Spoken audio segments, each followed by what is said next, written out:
We're going to talk about Samantha's story at New Beginnings. What led to you going to New Beginnings? I got sent there in October 2007. Oh my God, it seems like just the other day. I can't believe it. Hmm. Wow. Yeah, we're creeping up on like that 20-year mark. Like I know Crazy. we still Yeah, like about 2 years off, but even still, that's 18 fucking years. wow, crazy. What's crazy to me is I still have nightmares. Some of my nightmares even consist where my son is involved. I'm somehow trapped there still. Mm. Or I'll have my phone on me. I remember one nightmare in particular where I had my phone. They told me I could leave. I went to go walk out of dorm two, and the stairs were missing. I had one actually probably about a month ago, and it's weird because I don't always remember them, but then something throughout the day will trigger back. So yeah, I got sent there in October 2007. I had been getting in a lot of trouble. That was the reason I was sent there. Running away. I'd get into fights with my dad. My dad was physically abusive. My mom, she was an alcoholic. She was never around. I think I lived with her for the first year of my life. She always popping in and out at her convenience. Even when I was 11 years old, I got a phone call. Oh, by the way, my husband and stepkids want to meet you. What? I didn't even know that you were seeing anybody, let alone now you got a whole new family. Oh, by the way, they want to meet you. Wow. That's terrible. It didn't last very long. But my dad cheated on my stepmom, his wife at the time, with my biological mom. Obviously, oops, she got knocked up. I think that she got pregnant on purpose, hoping he would leave his wife. And when that didn't work out for her, she had no use for me. So we weren't a package Oh, deal. My stepmom forgave my dad, took me in as her own, raised me. Great woman. She passed away in 2020. But yeah, so they ended up getting divorced when I think I was around 9. It was right before 9/11, so that was 2001. My stepmom's mom came to live with us at the time, and she wasn't doing so hot. We were just waiting for her to pass. I remember there a lot of conflict with my stepmom, my dad. She ended up actually moving out, my stepmom, her mom, and then my sister. And I was actually told that it was only temporary until my grandma had passed away. So, of course, she passes away about 2 months later, and I'm like, okay, so when are you moving back home now? And this is the point where I'm told they're getting a divorce. And my dad, I don't know exactly how long it was, but I know it wasn't very long before he had other women around. And I don't want to get too much into that, to be honest. There was that's always okay. conflict. There was always Yeah. younger women, of course. So there was always conflict because they also weren't entirely too far off. I started probably about 10 or 11, a downward spiral. That's my dad and my brother primarily in the house with me. My Yeah. mom's not in the picture. I'm also not understanding why I can't go live with my stepmom. For obvious reasons, it wasn't an option. I didn't know it until much later on that she actually was an alcoholic as well. Looking back now, I can see why my dad didn't want me living with her either. Yeah. My sister is older. She's about 8 years older than me. So she was pretty much taking care of herself anyway. Well, like you were sort of having to fend for yourself. My dad and I, we butted heads a lot. I think about when I was 13 was probably the first time I ran away, or at least I tried to. I went the wrong direction. Where Then did I you was try to run away to? Where did I you was try to gonna go go? run away to a friend's house, and I should have headed south. I ended up having to call my dad to pick me up. Oh man. I left a Never. dramatic note and everything. So that was when you were 13. And then when you were 14, what happened to prompt them to send you to New So Beginnings? I grew up in Waukegan, Illinois. It was primarily Hispanic and African American. White was the minority. And I was a nerdy white kid that always got picked on. I got into a lot of fights in school, and then I'd started skipping school. I think so. I actually, 7th grade, I ended up getting my dad. So I live right on the Illinois-Wisconsin border. So for 7th grade, we actually used my grandparents' address, and I went to a school up in Kenosha, thought that it would be better. And I didn't fit in with anybody there either. There was a few, but of course, those were the bad influence. My dad didn't want me around. I started skipping school a lot. I got sent to Kenosha in Wisconsin. I went for school for 7th grade. That didn't work out. Got sent back down to Waukegan for 8th grade. That didn't work out. I actually, 8th grade, I skipped school one day and rode my bike all the way from Waukegan to Kenosha. It was like a 2, 3 hour bike ride. And Oh I my went up goodness. there. I got wasted with my friends. I wasn't some saint. I was skipping school, getting into shit, drinking, experimenting with drugs. Probably about when I was 12 years old is when I first started to self-harm. The first time I got put into a psychiatric hospital, I was probably about 13.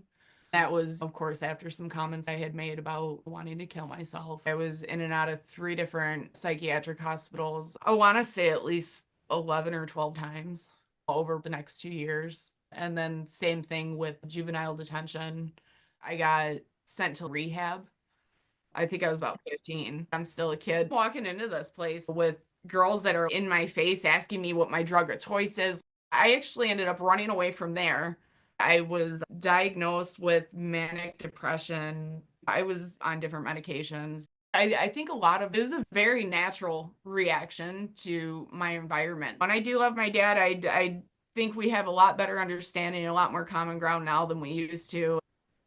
I think he didn't even know how to deal with it. I've always had a lot of big emotions. I've always felt things very deeply. There's never been any middle ground. It's either nothing or it's everything. My dad, he's never really known how to deal with my emotions. I can't talk to him about anything emotional. I think looking back, he tried in his own way, but he didn't really know what to do. And that kind of, it is conflicting for me because I love my dad. And it sucks because I don't blame him for a lot, but I'm still holding on to that. I wish things could have been a little bit different. Even to this day, I wish you could just listen to me sometimes. He has all my letters that I wrote while I was in the girls' home, and I've been asking him for them for the last year and a half, 2 years. And he, oh, you'll get them when I'm dead or something. You don't need them. Just get over it. You don't understand. I don't have much tangible, and that would help me to piece a lot together. You want me to get over things and move forward, but you're not being very supportive in that either. The key to something that could help you get over it and move forward, and yet he won't. Oh, Right. that's sad. I was actually on probation at one point, and this is when things really changed. So I pierced my lip, and he didn't notice until we were meeting with my probation officer. And of course, at this point, he sees it, and now he's threatening to rip it out. He's getting worked up, and I'm getting worked up, and my probation officer is, you need to calm down, sir. So now he flies off the handle on her. Cops get called. He ends up getting arrested. I get thrown back into the psych ward. And I was actually court ordered to go live with my mother. Apparently, she's the one that found New Beginnings. I don't know exactly how she found it. I don't come from a religious background. So for me, it was always really confusing how I got sent there. I do know that my grandparents had paid for it, which is how I also know my mom had the majority hand in it, because I'm sure that's how she convinced them at one point. And I think this is probably what really set things off. I'd say the worst thing that I did, me and one of my friends got this bright idea that we were going to steal a car. Not only did we steal this car, we decided that we're going to gas and go our way down to Florida. Made it to about central Illinois, and I was 15. So I wanted to see how fast the car could go. And all of a sudden I see a state trooper. I'm 15. I've never actually driven before. I'm not thinking. My dad, of course, he was not happy having to come drive like 3.5 hours central Illinois to pick my ass up. So when did you find out you were going to New Beginnings? What was your first day like there? What was that experience for you as a teenager? I didn't know that I was going until I got there. Oh, Okay. So was it like, Um, hey, we're taking you on a trip and then you got dropped off? I was told that we're going to visit your cousin. She tells me your cousin's putting on a hair show, so we're going to go see her and watch this hair show, and she'll cut and dye your hair for free. That was how she got me. oh man. Yeah, Oh, I hate that's that for you. She used something that you loved to Mm, get you like that. Oh, it's awful. So you were up in Illinois, and then New Beginnings Wisconsin. is down in Louisiana or somewhere. New Yeah, Beginnings is in La Russell, Missouri, so it's about nine Missouri. That's right. hours. It's like right outside of Joplin, so like literally in the middle of nowhere. I had no idea that I was going until I got there, and didn't really think twice about anything. My grandparents drove me, my mom down there. And I remember actually walking into the cafeteria.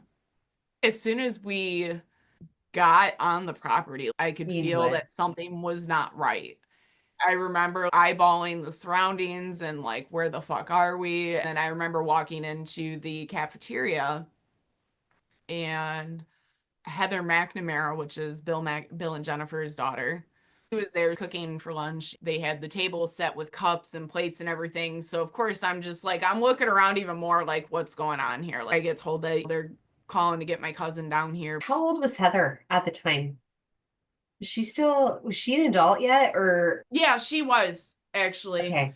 Yeah, because they went through the process because she's gay. That got taken out on us girls Yeah. a whole lot because there was even a point where she was around for the first couple months and then she was gone for quite a while, about a year, Uh-huh. where we didn't see or hear about her anymore. And of course, Brother Mackey's always got something to say about how we're lesbians and we're nasty. There was a lot of projection going on there.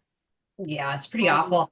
The reason I ask about Heather is that I know places have their kids help out. It's exactly how they operated. Sarah McNamara and her husband worked in the school office. Cassie handled the actual work dealing with the girls in the schooling. So even too, you had CT McNamara. He was in charge of the boys. That was Mac's brother.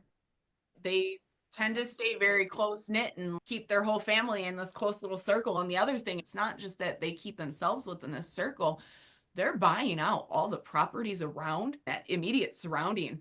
So they've got hundreds of miles of all their property. I mean, they had property even out in Sarcoxie where they had the boys' home and they just kept buying different parcels that Wow. just keep building onto it. They must have had a ton of money then to be able to do that. That's insane. Well, Wow. yeah. I mean, when you're making all these girls stick their hands out in front of the church, basically, like singing praise to the Lord and how they saved our soul, that was the biggest thing. We'd always go on tours or go to different churches, and they're always asking for donations. It's that same pattern that Roloff had going, where he would take the honeybee quartet and the girls from the Rebecca home or the Jubilee home, and they would parade them around these different churches and get people to donate or get people to take them on as almost like a missionary type Yeah. of thing, where they would send in monthly payments to them. And Yeah. that sounds very similar to what you did, where you guys were going and being paraded You around know, in and the what's different crazy churches. about it too is that it wasn't even just we were going around singing joyfully. The hours and hours of work that were put into that, where I remember even one year for Christmas, we were practicing the Christmas stuff and we could not get, oh my God, it was the Little Drummer Boy. I absolutely fucking hate that song now. Be on repeat, keep practicing the beginning of it. And it was just that brum ba bum part.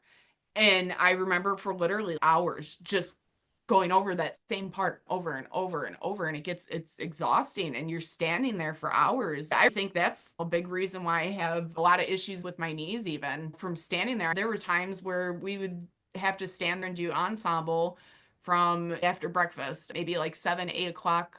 We'll say 9 o'clock. We'll be a little bit fair here. 9 o'clock to dinner time, 5, 6, where we were being punished, but also had to get it down. So we would switch between Bible memo and ensemble the whole day. You don't just get to sit down. I even did this a few times where you lock your knees to make yourself pass out because it's too much on your body. Mm-hmm. Yeah, just to get out of doing it. Of course, there's Mm-hmm. consequences for that too, but Yeah. Sure. When did you guys fit in school if you were doing stuff like that? Yeah, good question. school wasn't the priority. And that's another thing, because even I think for the first, I want to say like the first 4 months that I was there, I got the etymology paces. I think it was etymology. The ACE? The ACE. I think it was etymology was that one subject, and then Entomology like, about like insects? No, maybe I'm thinking of the wrong thing. I don't remember anymore, but it was something that was going to be required. So they finally gave me those paces to work on. I didn't even get my regular schoolwork, which was crazy because I'm like, I didn't even have any credits. So Yeah. what are you even waiting on? And I just remember sitting there in the school bored out of my mind because you can't just sit there and draw. You can't do anything else when you're stuck in this classroom, faced a wall in a little cube. And yeah, so to backtrack here a little bit, so you were asking about when I first got there. Heather Mack ended up calling, and Heather Pangwise, one of the moms, and two other girls came down. I remember very vividly. Started observing everybody get in front of the doors. And my mom's talking to the Heathers, and all of a sudden I just hear, do you want to tell her or do you want me to tell her? So I jump back. I'm like, hold the fuck up. Tell me what. And of course, I lost it. But looking back, I think I was pretty cooperative. I was told to take all your piercings out. I didn't fight them with any of it. I think a big part of it, too, is they're not actually going to leave me. No, they fucking left me. I end up getting taken up to the school. Then at this point, I get handed, it was the most hideous jean skirt. It's this long jean skirt. And it had a jean ruffle on the bottom of it too. So like ruffled out really big on the very I don't know, it was the most hideous fucking thing I'd ever seen. And I'm just like, I'm not putting that on. I think we're barely an hour into it at this point. This was the first time I got JCMT'd because I was told either you can put it on or we can put it on for you. We can do this the easy way, the hard way type shit. JCMT, I believe it stands for Juvenile Crisis Management Technique. Boy. Now, here's the problem with that. I've tried to find any type of information on this. As far as anything specifically called JCMT, because I remember at one point overhearing something about needing to be certified to do this. I've never found any information. The closest that I've found is a 5-point restraint. I believe in 2007, a lot of it started being outlawed because you're face down on the ground. They push on pressure points on the back of your arms, the back of your legs, and then pressure on your back. What ends up happening is it puts all that pressure on the diaphragm. You're breathing out, you can't take a breath back in. And people were suffocating and dying. That's awful. And like, I even remember like my son, because I mean, for probably like the first 6 months I was there, I probably got JCMT on minimum, I would say once a day. But on average, I would say probably about 3 times a day. And it was just over stupid shit where I know I don't want to stand on a fucking wall and eat my meal. This is ridiculous. I don't even know what to compare that to because I can't even say you're treating me like an animal because even animals aren't fucking standing on the wall eating their fucking meal. When I got sent there, I was on about four or five different medications. I was taking Depakote, the maximum dosage. I was on like 30 milligrams of Adderall. I was taking Abilify, maximum dosage. And I believe Trileptal was another one. I remember that first day at medicine call thinking that I need to go up and get my medication. And they're, no, you don't need that here anymore. You just need Jesus. We're not giving that to you anymore. So those bad. are very heavy meds. Yeah. Not only, too, have I just been thrown into this place, but now I'm going to start going through withdrawals. Like, things are about to even get more fucking crazy. Like I had said before, I struggled with self-harm and suicidal ideations, all these thoughts and stuff. And it only got worse while I was there. And then just the environment was worse than what I had at home.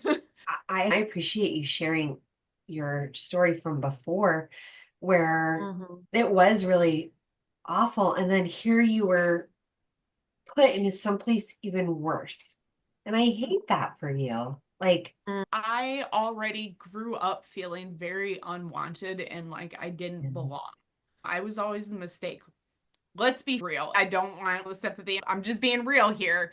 You can't say that I was anything other than a mistake. My dad cheated on his wife, outpopped me. So yeah, of course I've always had that feeling. And they feed off of that. I think that's a big reason why they put so much energy and focus in these homes. It's not just trying to raise people up to take on their roles. They're the most vulnerable. You take somebody who's already had these feelings, now I'm getting screamed at and told that I'm such a dirty, disgusting sinner and all these things. This is why my parents didn't want me and they left me here. Feed into that, exasperates those feelings that are already there and it validates those feelings. Then they turn it around and they're like, but we love you. But we love you. As they're treating you like garbage. As they're treating you like garbage, and then they're saying, but we love you. But that's the other catch. But as long as you get God, because that was another thing too. And that's why it was so much harder on me. I don't want to say that it was harder on me than anybody else, but to be honest, in the time that I was there, I never saw anybody butt back the way that I did. We'd have girls and they would be there for about 2 weeks. They had their buddies, but they never were locked or anything. I was considered a runner, obviously, because I ran away from everywhere. So anytime that we were going outside, I had to be locked. Most girls only get one. I had two, one on each arm, and they go up underneath and grab you by your shoulder. If you try and run, you really can't get away. I saw a lot of girls, they would come in there and within 2 weeks, they'd be saved. They were just much more cooperative, whereas I'm like, no, I'm not just going to sit here. I was hoping I'd get kicked out. Eventually, they'll get sick of my shit and they'll realize they can't contain me because not only am I already just not in my right mind, but now I'm in this place that really brought me to the worst, where I was willing to do anything to get out of there, including self-harm. I'd go pretty extreme with that. Actually, there was one time I cut myself pretty badly. I think I found a paper clip or something because they tried very hard to keep me from doing it. This was my whole thing that confused me too. It's you're not even equipped for this because you can't even figure out how I'm doing it. They would go to extremes where they're putting winter gloves on me and duct taping them around my hands because I would scratch. I would just use my nails and scratch myself. So they would try and duct tape gloves on me, try and take everything away from me. And I didn't matter what it was, I'd always find something. So one time in particular, I'd hurt myself bad enough. I remember Brother Mac saying, we were in the cafeteria and Brother Mac had told the staff, let's teach her a lesson, ladies. Not let's get her medical attention. We need to treat these open wounds. This is not okay. Nothing that. Let's teach her a lesson, ladies. I remember getting dragged out into the back by the food room and they held me down and poured 3 bottles of rubbing alcohol on my arms. Oh my gosh. And I'm sure we've all gotten a little cut and we put rubbing alcohol, that shit burns. First off, that's not how you treat a wound. Anybody knows this. I still have scars from those. And but yes, I mean, that was one example of how they would care for it. And just tell me that I'm possessed by the devil. I got demons in me and I need Jesus. They were going to extremes too, where I got all my blankets taken away. They took away my pillow and my blanket, no sheets, nothing. And it's 64 degrees in there at night. It's cold when I'm also like, I'm in a short sleeve shirt, just some thin little pajama pants, and I'm supposed to just lay on my mattress and go to sleep. Like I had the top fitted sheet and I crawl underneath the fitted sheet and I would put it back over on the sides. And I would try and tuck myself as much in my shirt as I could too. And I would use my hot breath to keep warm. I do remember one night I was so fed up and there was a bed diagonal to me that wasn't being used, but it was all made up. I was so cold one night and I remember getting up and the night duty wasn't up paying attention. She was down the hall or something. I flew up onto that bed so quickly. It was probably around midnight. That was the best night I had though, where I slept so good. And then of course I get my rude awakening. There was a lot of shit for that first 6 months and it got progressively worse until eventually I got to my point too. Clearly I'm not going anywhere. I remember too, even one time sitting in the bathroom stall and I wasn't even allowed to go to the bathroom without a staff member staring at me because they were so concerned about me hurting myself that they would rather just stare me down rather than get me proper medical attention, of course. But treating it like it's a battle of wills as opposed to Well, it's like you can't. it's not for mental health and That this doesn't actually, just because you can prevent me from doing it in front of you, middle of the night, I'm curled up in my bed. You think I can't still hurt myself? And I showed you I can every single time. Yeah. Like you would think that, and I remember too that they were taking pictures of this with their little Polaroid camera. Every time I'd hurt myself, any of that, they would take pictures of any bruises, any cuts, anything. And they were telling me that they were sending back to my parents. So I think that was part of it too, is at some point, my parents are going to be like, no, this isn't the place for her. Come to find out, they'd never seen They weren't doing that. They had no idea that was even still going on. Wow. So I'm curious, a lot of the survivors of the roll-off enterprises that we've talked to, there's a lot of similarities with a lot of these homes, isolation rooms, and even some of them have the roll-off sermons playing repeatedly on an intercom. Did you have any of that at New Beginnings? So I've heard they had the isolation room when they were still in Pace, and they Mhm. had done away with it when they moved to La Russell. I never saw any Okay. isolation room, but like I said, I was JCMT'd. Even I would say probably it'd be about an hour-long process every time this would happen. Maybe on the low end, like 20, 30 minutes, but it was a pretty long process every time this happened. But I think when that may have been used as that alternative because they didn't have that isolation room. They had cookie cutter ways of doing things, and then they just cherry I pick. believe evidence of that isolation. Right, that's a good point. It makes more sense to go ahead and revert to this JCMT when the child's misbehaving or not doing what you want them to do. People will say you could have just gotten up and stood on the wall and ate your meal. Yeah, sure, I could have, but I was also 15 years old. Look at what was going on. Look at the absolute shock, the withdrawals, all the shit all around that was going on. Of course, I'm not going to. At what point do you, as an adult, say that's not a hill we want to die on today? You need to be the adult. If my child were acting like that, I'd pick my battle. I'd say that's not one I need to fight with him over. It's an arbitrary rule that they can use to break you. And that's just, and that's where people like, because they'll say, you could have just done this or that, but you don't get it. This is all part of the tactics. Yeah, to You know, grind you it to really kind of dust. stinks.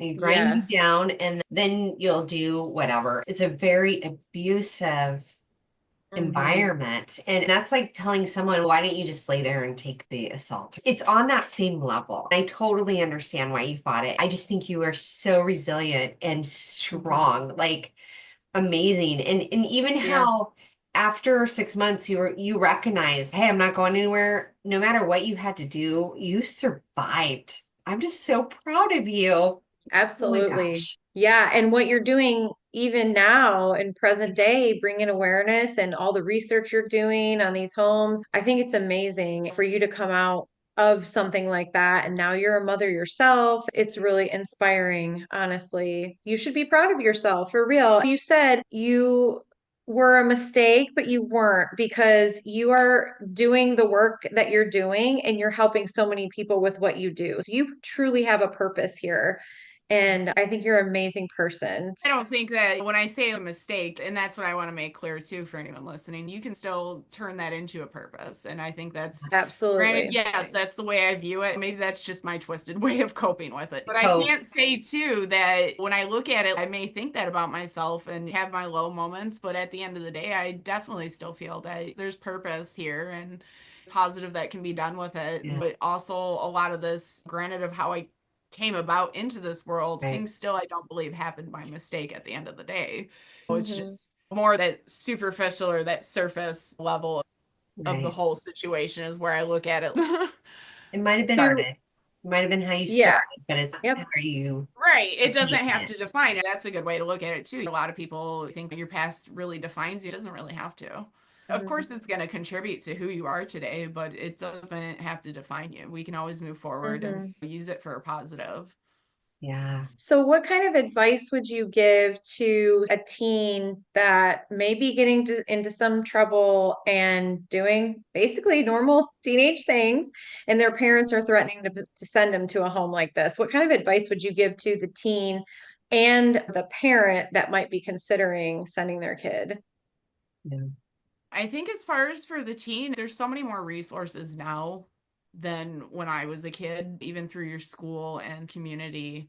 Teens have a lot more rights than in 2007 Hmm. when I was a kid.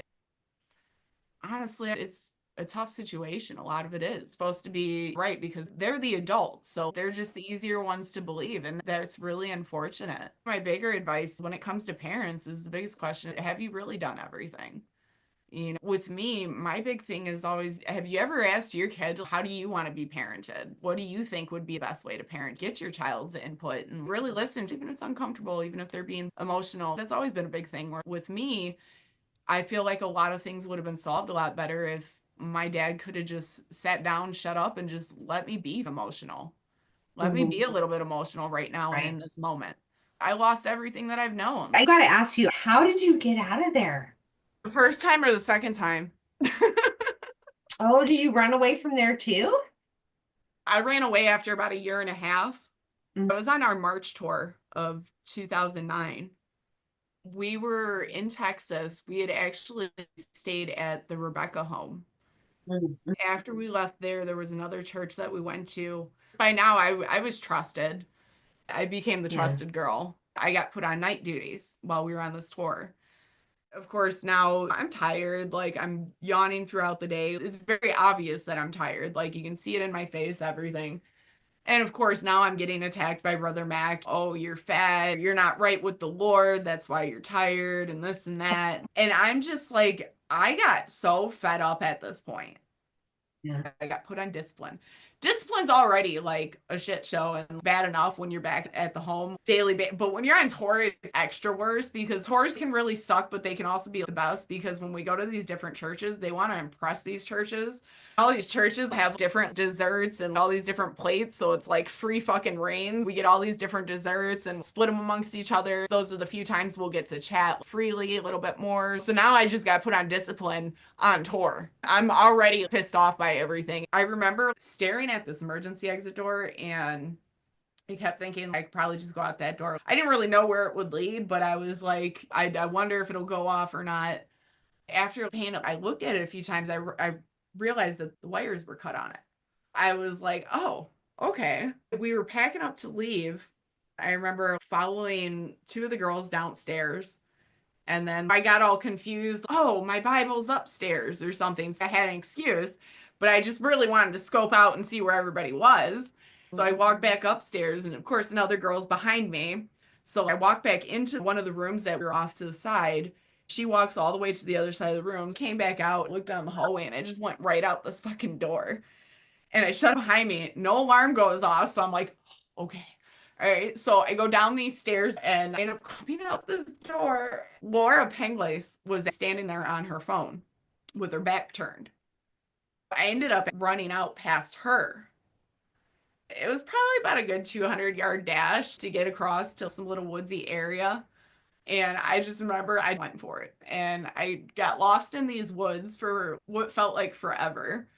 Now that I look at them on the overview, how the hell did I get lost in there? They're not even real woods. I must have just went in circles around a couple trees a few times. So I come out and actually somebody was passing by. I flagged him down. He ended up giving me a ride to the train station. Mm-hmm. I always did shit like this where I would hop into strangers' cars and catch rides. I got very lucky that I never, considering the position that I put myself into, I'm lucky that I made it to where I was always looking to go untouched.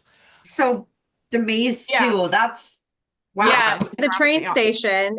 And what happened at the train station? So this guy takes me to the train station and he actually sent his wife back to come check on me. She had even said he was concerned and didn't think it was appropriate given male, female, and all that, and didn't want to push any bounds or anything, which I thought was awesome. I got very lucky. So she came and I basically just fed some bullshit story about how I was down there with some friends. They were getting into some trouble and I didn't want to be involved anymore, which I mean, looking back made no, like I'm sitting there with this flowy skirt and dress shirt. She ended up taking me to breakfast. While we were waiting for our food, she kept insisting that she needed to either call my parents or call the police. Mm-hmm. When I realized that I was not going to get anywhere else with her, I was like, no, I'm out of here then. So I ended up taking off. I came up to a gas station. This guy was pumping his gas. I asked him where the nearest Walmart was. He tells me it's about 4 miles up the road or something. And he's going right past there. If I want to ride, that's fine. Go ahead and hop in. So I hop in this stranger's car. He drops me off at Walmart. I went in and I changed my clothes. I put on a pair of jeans and everything underneath my skirt. I ended up going over, there was a truck stop right next to there. Now I'm trying to hitchhike. I had to look crazy at this point because nobody's trying to let me ride with them. I sit on the curb and I'm just like, fuck, now what? I'm in the middle of nowhere, Texas. What am I going to do now? I got to get all the way back up to the Chicago area. And a truck driver saw me sitting there when he went in and came back out. He saw me sitting on the curb and stopped to talk to me. I gave him the same lame story. The difference, though, is I didn't tell him that I was only 17 that time. I told him that I was 19. He and another trucker buddy pitched in. It was $200, and he paid for a Greyhound ticket for Oh, me to. wow. I made it back home, which still is wild to me. This is when we first found out that the home was not even accredited, Yeah. because when they tried to re-enroll me in public school, nothing was accepted.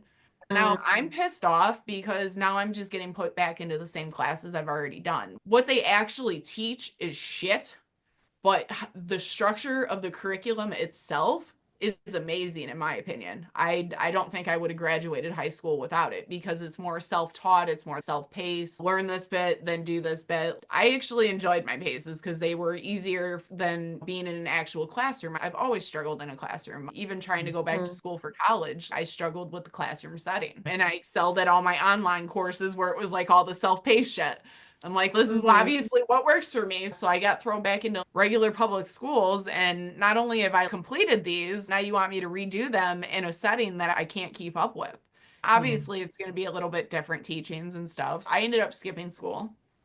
In the time that I was gone, I didn't know that they had made one of the roads go straight through to another town, to where that was the route that my dad now took to get to work.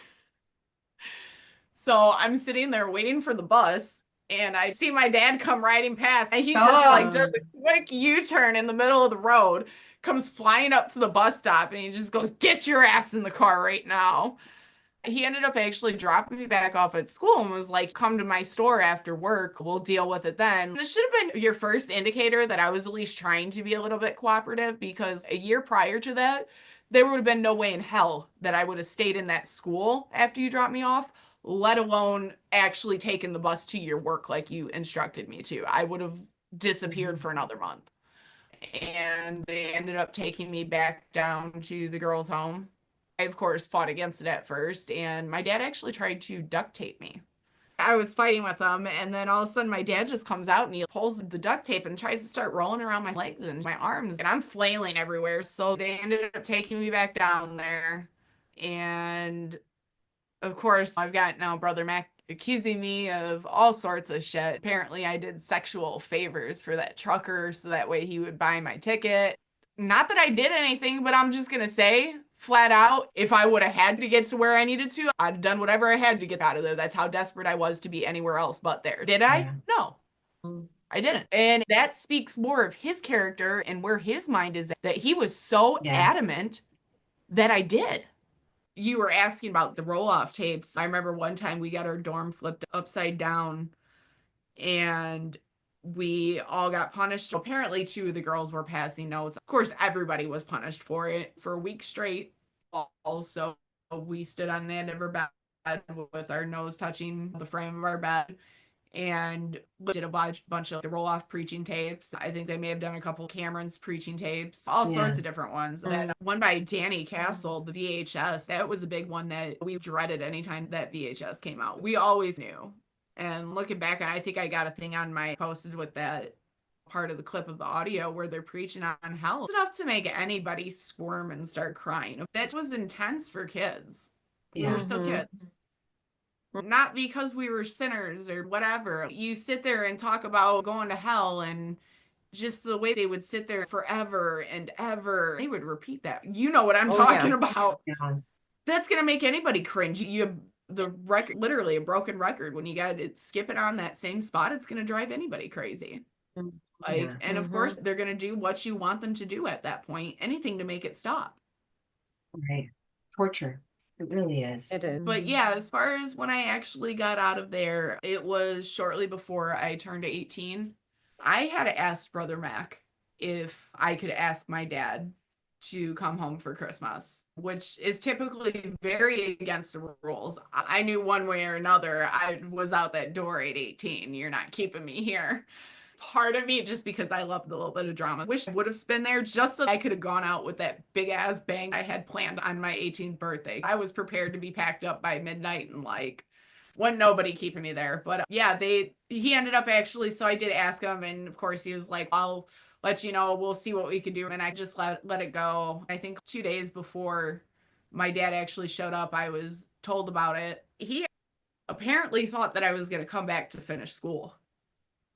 So I was supposed to be going on a visit, and I'm thinking there's no way my dad's going to bring me back again. I just know my dad, he's got to take off to work to do all that. I'm going to turn 18 in 3 weeks anyway. So yeah, and pretty much how that ended up going. I really didn't quite know, but I sure felt it because I was giving all my shit away, and I've got the dorm mom chasing me down the dorm. You're coming back. You probably shouldn't give all your stuff away. I said, I'm not coming back. I'm not coming back. And when I got into the car, though, I think for the first 4 hours, I was so silent and I didn't want to even ask, though. And then when we hit that point, I was just like, so are you taking me back after Christmas? And my dad actually laughed and was like, no, you're going to be 18 soon. And I think that was my sigh of relief at that point, where it was like, okay, this is done. I'm not going back. Yeah, I'm so glad you got free. And what I find so interesting, Sam, is that all the things that you could choose to put your time and efforts into now, I love that one of the things is to try to help bring awareness to these homes and get them shut down. I think that's so cool. Right. And I'll be honest, I think a lot of it is very therapeutic for me. That's where a lot of that started, where it was like, I need to know for myself. Once I've started trying to put things together, it is very therapeutic for me. And it does serve as that dual purpose where it's going to be beneficial for others too, hopefully. Yeah, That's great. I just would love to see where it becomes so taboo for a pastor to show up with all these girls at a church, where it's just so like cringe of him, not of the girls, but so cringe where like churches get to where they're like, I no longer want to support this because I know the stuff that goes on behind the scenes. That's the big thing. And I think people don't realize that it's not just these isolated incidences. All these places are connected in some way, shape, or form. They are all coming back to Lester Roloff, every single fucking one. And so it's not just an isolated incident. It's all these different homes that are going around. You don't see Provo Canyon out here parading the girls from church to church. You don't see Ivy Ridge parading them from church to church.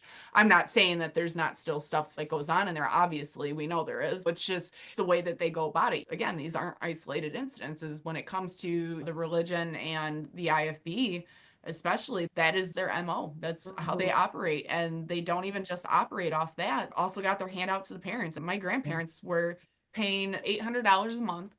And because they were told that we were being taken to the store, so that way if we needed any clothes, if we needed shampoo, whatever we needed, basically they were told that we were being taken out into the store.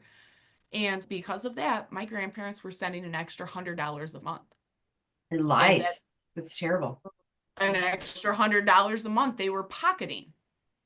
And it's not even just with like the way they control our food intake and overfeed us for punishment, underfeed us for punishment, all these things. It goes so deep.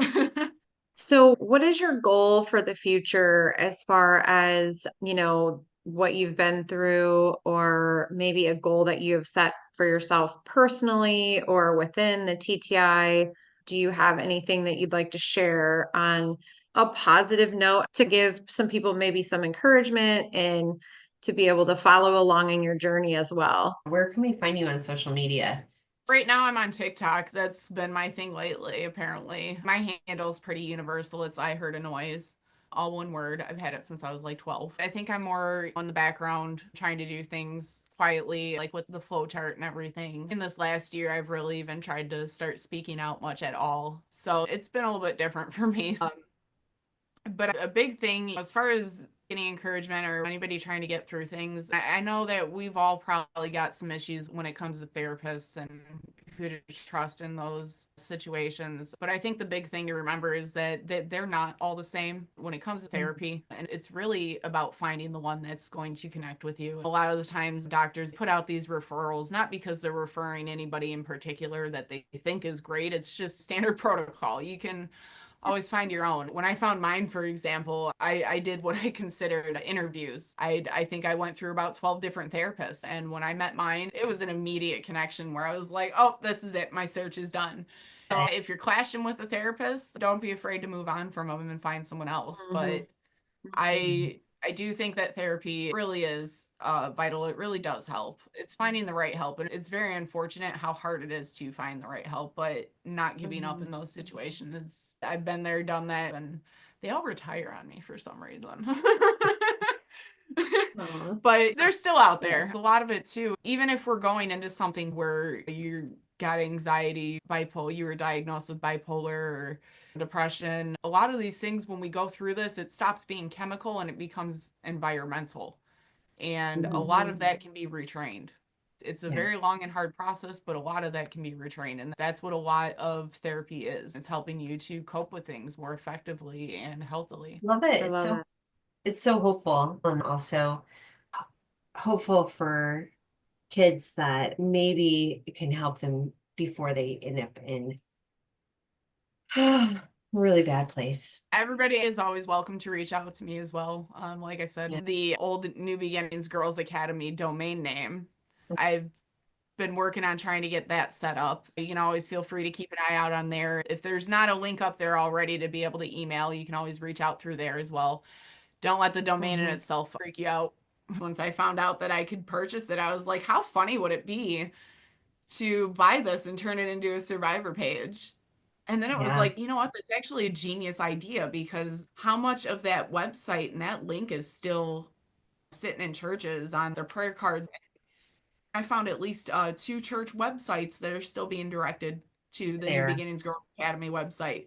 And all it takes is for one person to come across it even. I thought that's actually a great idea, because anything that still gets redirected over through there, you never know. So yeah, that's another way that you can reach out to me too. I'll make sure that I get a link up there, but keep in mind it's all still completely under construction. Thank you so much for joining us today. I want you to know we hear you, and we're excited to fight this battle with you. Healing is a process, a journey to be experienced, not just a destination. You are not alone in this. It's okay to take your time, explore different perspectives, and find what resonates with you. Healing takes courage, and we believe in you. Together, we can enjoy the ride.